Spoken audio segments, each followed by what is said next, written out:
جو تاوان کی بات ہوئی ہے کیا ان کی فیملی سے رابطہ کر کے تاوان طلب کیا گیا تھا؟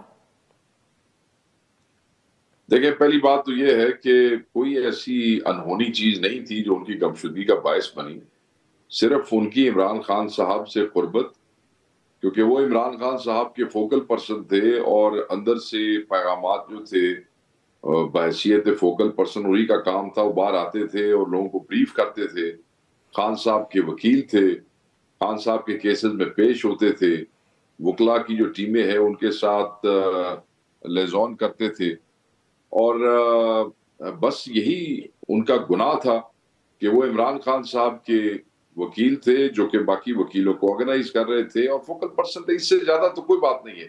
اور میرے خیال میں یہ جو حکومت وقت ہے ان کو بھی اسی بات کی تکلیف تھی کہ یہ کون ہے جو ساری چیزیں جو ہے وہ لیز کر رہا ہے اور آرگنائز کر رہا ہے اور پیغام پہنچا رہا ہے، اسی کی سزا دی گئی ہے انہیں۔ اچھا اب دیکھیں وہ بات یہ ہے کہ جو کچھ ہوا وہ تو ظاہر ہے بہت سارے شکوک و شبہات کو جنم دے رہا ہے کہ وہ کس طرح ملے، پھر پہلے سے ان کی ریکارڈنگ ہو رہی ہے وغیرہ وغیرہ، لیکن خود انہوں نے بتایا کہ جی مجھ سے وہ بار بار پیسے طلب کر رہے تھے 2 کروڑ روپے۔ اب وہ تو اغوا تھے، ظاہر انہوں نے خود تو ارینج نہیں کرنے تھے، فیملی نے ارینج کرنے تھے، تو اس دوران تقریباً 1 ماہ کے دوران یا 2-4 دن کم کسی نے ان کی فیملی سے رابطہ کر کے یہ تاوان وصول کرنے کی بات کی یا تقاضا کیا؟ دیکھیں جی میرا رابطہ رہا ان کی فیملی سے، اور میں کل بھی ان کو ملا جس وقت انہیں لایا گیا یا سیکرٹریٹ تھانے، اور جب وہ وہاں سے ریلیز ہوئے رات 3 بجے کا وقت تھا، میں وہیں پہ موجود تھا۔ مجھ سے تو ان کی فیملی نے اس قسم کی کوئی بات نہیں کی کہ ڈیورنگ ہز ابڈکشن ان سے کوئی پیسے مانگے گئے ہوں، اور ہم نے بھی جو آج میں نے ری ایکشن نہیں دیا اسی لیے کہ کل جو میں نے ان کی ویڈیو دیکھی پھر جو میری ان کی ملاقات ہوئی، میں یہ سمجھتا ہوں کہ جو ابڈکٹی ہے وہ خود آ چکے ہیں باہر، 1-2 دن وہ اپنی فیملی دوستوں کو مل لیں، سیٹل ڈاؤن ہو جائیں۔ ہی از ٹرامیٹائزڈ، ہی از ان شاک، آپ نے دیکھا کافی اذیت سے گزرے ہیں، پھر اپنی فیملی سے دوری کی اذیت، پھر ٹارچر آپ کو نظر آ ہی رہا ہوگا، تو میں نے مناسب نہیں سمجھا کہ اب 1-2 دن تک جب وہ سیٹل ڈاؤن ہو جائیں گے، اینڈ آئی تھنک وہ سب سے زیادہ بہتر صورتحال خود ایکسپلین کر سکیں گے۔ ہمارا تو جو اس پہ ری ایکشن رہا، ہم سب کے بیانات آئے ہیں، میں تو خصوصاً وہ جو جاہل قسم کے اس تھانے کے اٹک کے جو پولیس افسران تھے جنہوں نے ویڈیوز بنا کے ریلیز کی، مجھے تو سمجھ نہیں آتی کہ وہ جو اپنے آپ کو فرشتہ سمجھ رہے تھے اور فرشتہ کہہ رہے تھے، کس طریقے سے وہ ناکے پہ پہنچے۔ وہ کہہ رہے تھے کہ 3-4 گھنٹے سے گاڑی کو وہیں گھمایا جا رہا تھا، اور پولیس والے فوری فرشتہ بن جاتے ہیں، اور پھر ان کا آئی جی ان کے لیے کیش کا بھی اعلان کر دیتا ہے، اور وہ مجھے نہیں پتا کہ کس نے ان کو یہ رائٹ دیا ہے کیا ویڈیو بنا کے اس طریقے سے ریلیز کریں، خصوصاً جس وقت ایک بندہ صدمے میں ہے، دھچکا ہے، اس کو شوق ہے، ٹراما ہے۔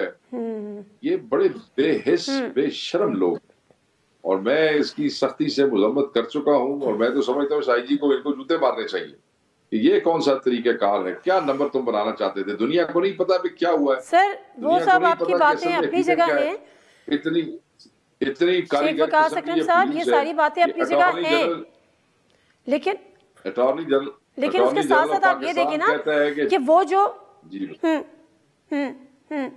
بولیں میں یہ کہہ رہی ہوں وہ ساری باتیں آپ کی اپنی جگہ ہیں، لیکن کم از کم ان کے یہ چیزیں کرنے سے وہ خود ہی ایکسپوز بھی ہوئے نا۔ مطلب ان کی جو حالت تھی انتظار پنجوتا صاحب کی، وہ پوری دنیا نے دیکھی کہ کس حالت میں تھے، کیا ان کی ذہنی حالت تھی، کیا ان کی فزیکل کنڈیشن تھی، اور کس ٹراما میں وہ تھے۔ تو میرا خیال ہے کہ جنہوں نے یہ حرکت کی ہے، جو پولیس والے جو یہ بات کر رہے ہیں، وہ اس سے خود ایکسپوز بھی ہوئے ہیں، دنیا نے وہ مناظر بھی دیکھے۔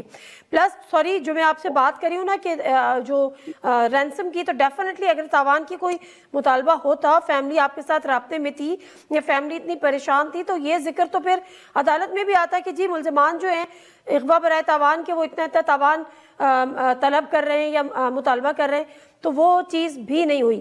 بٹ اینی ویز اب ظاہر ہے ان کی کنڈیشن ایسی نہیں ہے۔ جی کچھ کہہ رہے تھے سر آپ؟ میں نے کہا آپ ٹھیک کہہ رہی ہیں، عدالت سے بھی نہیں ہوئی، اور عام طور پہ اس قسم کی جب کوئی تاوان مانگا جاتا ہے تو فوری پولیس سے بات کی جاتی ہے۔ تو میرا نہیں خیال کہ ان کی فیملی نے پولیس سے بھی کوئی بات کی، کیونکہ پولیس بھی رابطے میں تھی، وہی پولیس جس کو آئی جی نے